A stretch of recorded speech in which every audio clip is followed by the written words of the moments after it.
पापा, मम्मी, आपको कहा ना कि मुझे ये शादी नहीं करनी तो नहीं करनी। अगर आपको मेरी शादी करवाने का इतना ही शौक है तो आप शहर में किसी लड़के से मेरी शादी क्यों नहीं करवा देते?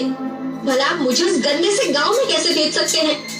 शुभा, भूलो मत, तुम भी उसी गांव में ही पैदा हुई थी। वो तो बस जीवन में कुछ करने के लिए मुझे गांव छोड़कर अपने परिवार के साथ इस शहर में आना पड़ा। अगर ऐसा है तो फिर आप क्यों मुझे उस गांव में भेज रही हैं? शोभा बेटा, समझने की कोशिश करो। तुम्हारे बाबा और मैं बचपन में ही मोहन भाई साहब के बेटे अर्जुन से तुम्हारा रिश्ता तय कर दिया था, और अब वो वक्त आ चुका है जब तुम्हारी अर्जुन की शादी हो। ये हमारा आखिरी फैसला है। तुम्हें शादी तो अर्जुन से ही करनी होगी, चाहे प्यार से करो या जबरदस्ती। शुभा शहर में पली बड़ी एक लड़की थी, जिसके चलते उसे गांव, वहां के लोग और वहां का रहन सहन बिल्कुल भी पसंद नहीं था। लेकिन अपने माता पिता की जबरदस्ती करने पर शुभा न चाहते हुए भी गांव के रहने वाले अर्जुन से शादी कर लेती है। अर्जुन का परिवार भले ही गांव में रहने वाला था, लेकिन वो लोग अच्छे खासे परिवार से होते हैं। शादी के कुछ दिनों तक तो शुभा को गांव में छोटे बड़े चीजों को लेकर परेशानी होती है, लेकिन जैसे जैसे समय बीतता है वैसे वैसे शुभा गांव के रहन सहन में ढलने लगती है। वैसे जितना मैंने सोचा था ये गांव उतना भी बुरा नहीं है। शहर में तो कितना शोर मचा रहता था, लेकिन यहाँ देखो कितनी शांति है। शुभा की शादी को लगभग 2 से 3 महीने हो चुके थे। अब शुभा हंसी खुशी अपने ससुराल में रह रही होती है, लेकिन एक दिन गांव में बहुत ही भयंकर तूफान आता है, जिसके चलते कई लोगों के खेत उजड़ जाते हैं। उन्हीं घरों में से एक शुभा का ससुराल भी था। ये सब क्या हो गया? अब हम कहाँ जाएंगे माँ?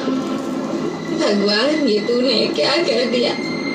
इस घर के अलावा हमारे पास कुछ भी नहीं था, अब हम क्या करें? पूरा परिवार बड़ी ही मुश्किल से खुद को संभाल पाता है और वो लोग अब चलते चलते जंगल की तरफ बढ़ने लगते हैं। जंगल में थोड़ी दूर जाते ही उन सभी को जंगल में बहुत बड़ा खाली मैदान दिखाई देता है, जिसे देखकर शुभा कहती है, ये मैदान की जमीन तो काफी ज्यादा सही है। अगर हम चाहें तो यहाँ पर लकड़ी का घर बना सकते हैं। आसपास के पेड़ों से हमें काफी सारी लकड़ियाँ मिल जाएंगी। लेकिन भाभी, लकड़ी का घर बनाने में तो काफी मेहनत लगेगी ना, और समय भी बहुत लग जाएगा। जानती हूँ सुधीर, लेकिन इस जंगल में हम यूँ खुले आसमान के नीचे तो नहीं रह सकते ना। हम लोग इस वक्त जंगल में हैं, और जंगल में कभी भी कहीं से भी कोई जंगली जानवर हम पर हमला कर सकता है। हमें अपनी सुरक्षा के लिए घर तो बनाना ही होगा। अब घर के सारे सदस्य मिलकर बड़े बड़े पेड़ों से लकड़ियां काटकर इकट्ठा करने लगते हैं। वहीं घर की सारी औरतें मिलकर हथौड़े की मदद से लकड़ी के घर की नींव रखती हैं।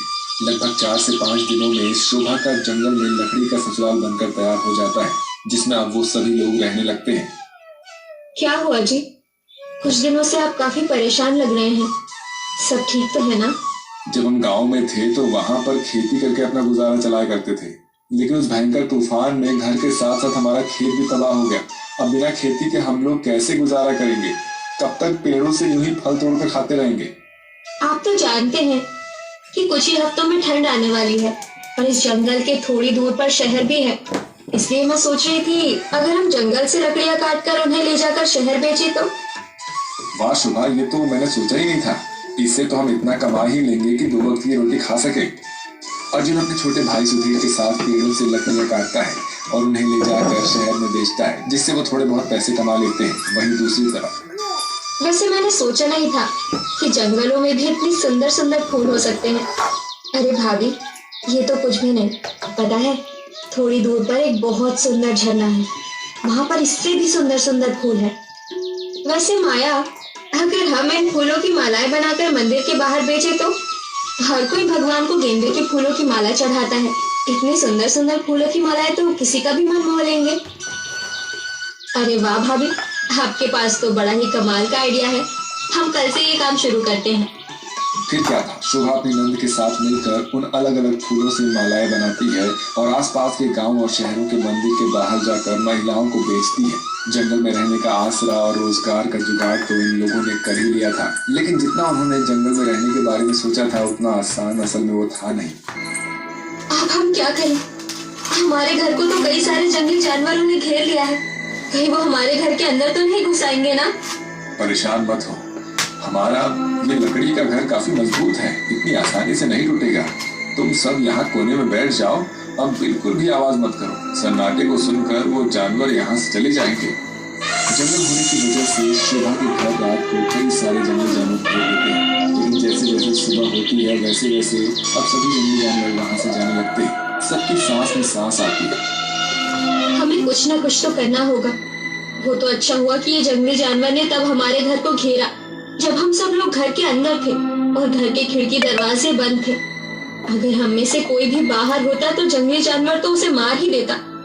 जानवरों को आग से बड़ा डर लगता है, इसलिए मैं सोच रहा हूँ कि शाम होते ही अपने घर के बाहर एक आग का घेरा बना देंगे, जिससे कोई भी जंगली जानवर हमारे घर के अंदर नहीं आएगा। शाम होते ही पूरा परिवार मिलकर घर के अगल बगल एक आग का घेरा बना देता है, जिसके चलते अब कोई भी जंगली जानवर रात में उनके घर के करीब नहीं आ पाता और अब वो लोग जंगल में होकर भी चैन की नींद सो पाते हैं। जंगल में ठीक तरीके से गुजारा करने के लिए अब दोनों नंद भाभी और सास मिलकर अपने घर के बाहर ही थोड़े बहुत फलों और सब्जियों की खेती करने लगते हैं। वैसे भाभी, सब्जियों की खेती करने का फायदा तो जरूर हो गया हमें। बिना पैसे दिए ही इतनी सारी सब्जियां मिल जाती है और काफी सारी बच भी जाती है। इसीलिए माया, मैं सोच रही हूँ कि हम इन बची हुई सब्जियों को ले जाकर बेचेंगे, जिससे हम 2-4 पैसे और कमा लेंगे। और क्या पता, धीरे धीरे पैसे जोड़कर हम इस जंगल से निकलकर कहीं और शिफ्ट हो जाएं। आखिरकार कब तक हम इस जंगल में अपना गुजारा करेंगे? लाख कोशिश के बाद भी कहीं न कहीं जंगल हमारे लिए अभी भी खतरनाक ही है। सुबह की बात से पूरा परिवार वाकिफ था, लेकिन अभी तक उन लोगों के पास इतने पैसे नहीं थे कि वो आसपास के शहर या गांव में जाकर अपना बसेरा कर सके, जिसके चलते पूरा परिवार इस जंगल के घर में अपना गुजारा करता है। शुभा अब अपनी सास के साथ मिलकर आसपास के गांव शहरों के बाजारों में सब्जियां और फलों को बेचने का काम करती है, जिससे अब उनके पास 2-4 पैसे जुड़ जाते हैं और ऐसे ही जंगल में उनके दिन गुजरने लगते हैं। शुभा हर रोज की तरह अपने जंगल के ससुराल के बाहर बैठकर चूल्हे पर रोटियां सेक रही रहती कि तभी शुभा का देवर भागता हुआ शुभा के पास आता है। क्या हुआ तुम्हें? कहीं तुम्हारे पीछे कोई जंगली जानवर तो नहीं पड़ गया? भाभी, मैं तो बल्कि बहुत बड़ी खुशखबरी लेकर आया हूँ, जिसे सुनकर आप सभी लोग खुशी के मारे नाचने लगेंगे। जल्दी से सुधीर सभी को लेकर घर के अंदर जाता है। कुछ महीने पहले जो तूफान आया था ना, जिसमें हमारे साथ साथ गांव के कई लोगों के घर उजड़ गए थे, इसी चीज को देखते हुए सरकार ने उन सभी लोगों के नुकसान की भरपाई करने का वादा किया है। हमें बस अपने घर के पेपर उन्हें दिखाने होंगे और कुछ वेरिफिकेशन के बाद हमें भरपाई के पैसे मिल जाएंगे। माँ, उन पैसों से हम दोबारा से अपने लिए एक नया घर बना सकते हैं और नया काम भी शुरू कर सकते हैं। तो सच कह रहा है बेटा, मुझे तो यकीन ही नहीं हो रहा है। हे भगवान, आखिरकार तूने मेरी सुन ली। अब हमें इस घने जंगल में और नहीं रहना पड़ेगा। मैं तो जानती थी कि ये परेशानी सिर्फ कुछ ही समय की है। देखा, आखिरकार सब कुछ ठीक हो गया ना। थैंक यू भगवान, थैंक यू सो मच। कुछ दिनों में सारे परिवार को उनकी भरपाई के पैसे मिल जाते हैं, जिसके बाद अब वो सारे लोग अपने लिए दोबारा से घर बनवाते हैं और अपना काम भी शुरू करते हैं। इन सब से शुभा को उसके जीवन की एक सीख तो मिल जाती है कि अगर इंसान चाहे तो किसी भी परेशानी से भरे हालात में रहकर भी उस परेशानी से लड़ सकता है।